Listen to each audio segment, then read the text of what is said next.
Parce que pour en obtenir un, c'est la chose la plus proche de l'enfer qui existe sur cette planète.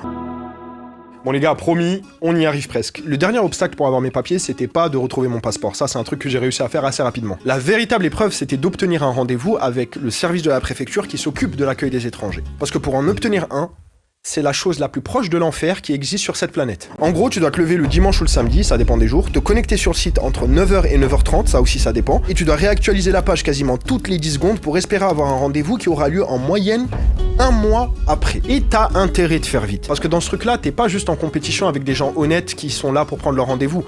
T'affrontes aussi des scélérats, des chats de gouttière.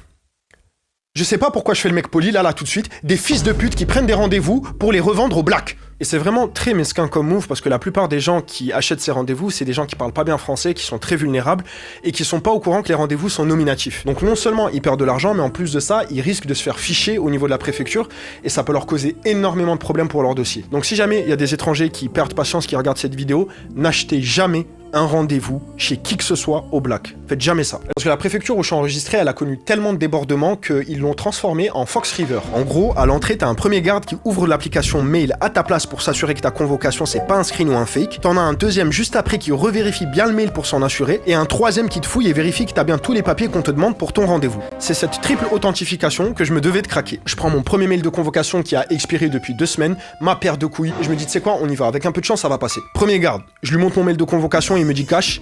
Par contre monsieur ça va pas être possible. Votre convocation elle a expiré depuis 2 semaines. Je lui ai même pas laissé le temps de réfléchir. Je lui ai dit oui, je sais. Et là je pense qu'on était face à un fan de Mounir Moons parce que le mec il fait quoi? Il me sourit et il me laisse passer. J'ai absolument pas compris ce qui se passait à ce moment-là, mais la voix dans ma tête m'a chuchoté quelque chose. J'arrive face au deuxième garde et lui je pense qu'il était aveugle parce que je suis passé devant lui sans qu'il me contrôle. Et franchement rater mes 1m95 et mon nez qui peut pas passer incognito, à un moment faut faire exprès. Et le troisième garde, facile, il me fouille et il me laisse rentrer dans la préfecture.